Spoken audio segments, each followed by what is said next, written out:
Now that people can see how our relationship with Jim Crow Joe has kind of settled. Jim Crow Joe is crazy. Yo, she said Jim Crow Joe. I don't think I've heard that one before.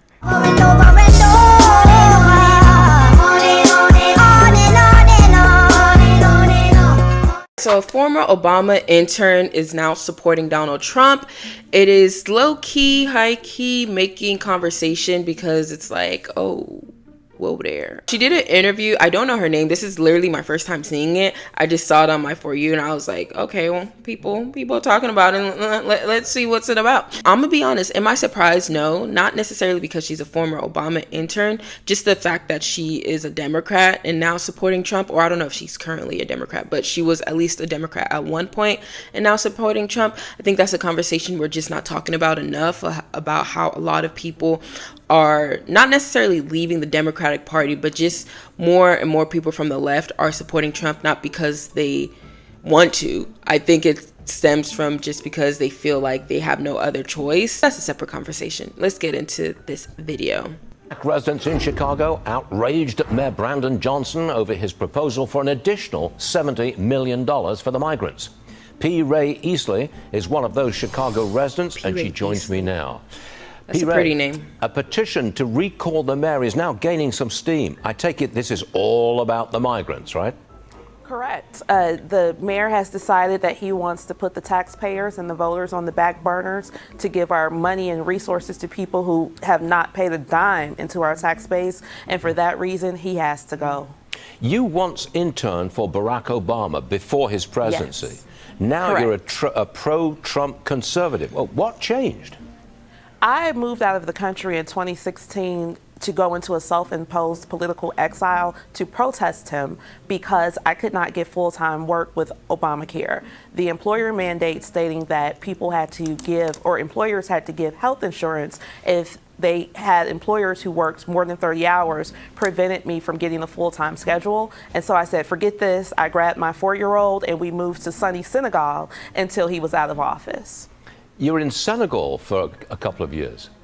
Yeah, I was there in 2010, and then I moved back in 2016, so that I could get around that entire process. And when you came back and you saw Trump in operation, you liked what you saw? I loved it. I actually had an opportunity to go to the White House with the Young Black Leadership Summit.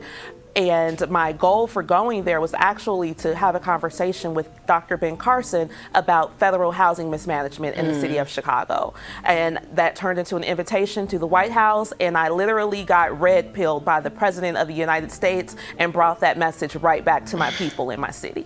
How do your family and friends feel about this? Not many black folks are gung-ho Trump supporters. Pause right there. When he says not a lot of black folks are Trump supporters, I'm going to be honest. I think a lot of black people support Trump. It's just that a lot of black people don't support Trump in the public eye or out in the open.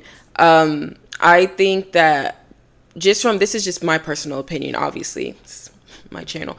A lot of black people already naturally, we are conservative. We are very much conservative. I'm conservative. I like to consider myself conservative. However, a lot of us are conservative and maneuvering in the left because, like I said before, the left provides a level of comfortability. That's why I continue to talk about, like, sometimes we have to move out of our comfort zone in order to seek the change that we want to see. So me being a conservative independent, I am not surprised by hearing this. I think we're actually going to see more and more black people lean more independent or lean more right as time comes because they're just seeing everything that's going on domestically and internationally, but internationally is a different story.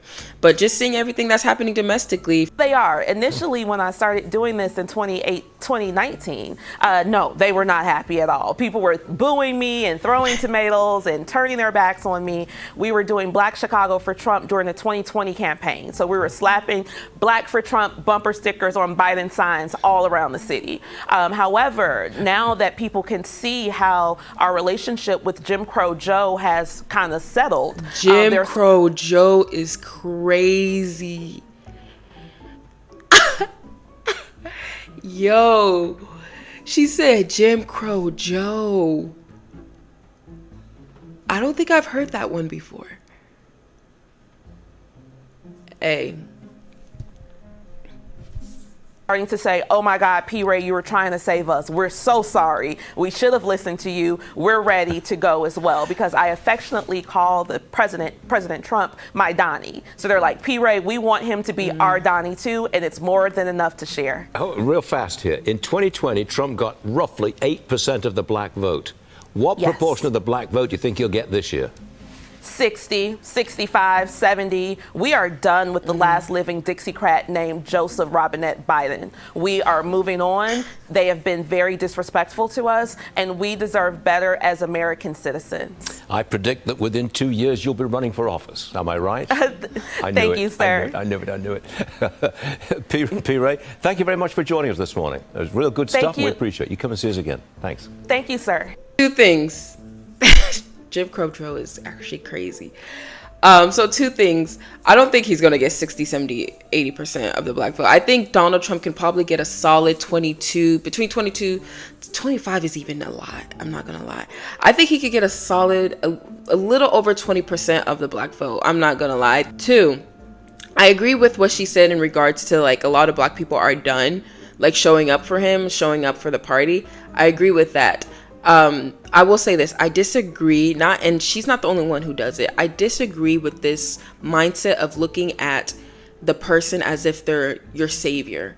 I think that's like, I don't know. I know it's not intentional, because I can tell it's not intentional, but this concept of idolizing these politicians to save them out, it's just like, no, they're not Christ. They're not Christ. I think a lot of times, I truly believe we need to stop highlighting the person and talk more about the policy. I wish she did talk more about the policy in the interview, rather than just saying, oh yeah, Donald Trump for black people, this, that, the third. Like, talk about the policies that you like, that you feel that is helping us and like moving us forward, rather than just saying Donald Trump is our savior. And I don't know, that makes me uncomfortable, because the left does it a lot when it comes to Biden. They're like, they look at him like this savior complex, and I feel like a lot of people on the right do that too with Donald Trump. It's like, oh, Donald Trump. I know Jesse Lee always calls him the great white hope and so forth. I think that's weird, but I just really wish that we emphasize more on policy. So yeah, this former Obama intern now supporting Trump. Like I said before, I'm not surprised. A lot of people are going to be supporting Trump, not because they want to, but mainly because they feel like they have no choice. And also, a lot of people don't fully understand within the left that the Democrats, currently the establishment specifically, you are literally pushing people outside of the party. You're pushing people out of the party without even, I don't even know at this point, is it intentional? Do you know you're pushing people out? Because when you choose to prioritize every and anything but what the vast majority of people want within the party, this is where it leads us. Let me know your thoughts on the comments down below in regards to this topic. Be sure to like, comment, and subscribe. Turn on post notifications so you're notified whenever I post a new video. Follow me on my social media. I love y'all all. Thank y'all all for 10,000 subscribers. Next goal is 100K. Period. Because we're gonna get there. Love y'all all. God bless y'all. This is Udoak, connecting people with policy. Toodles.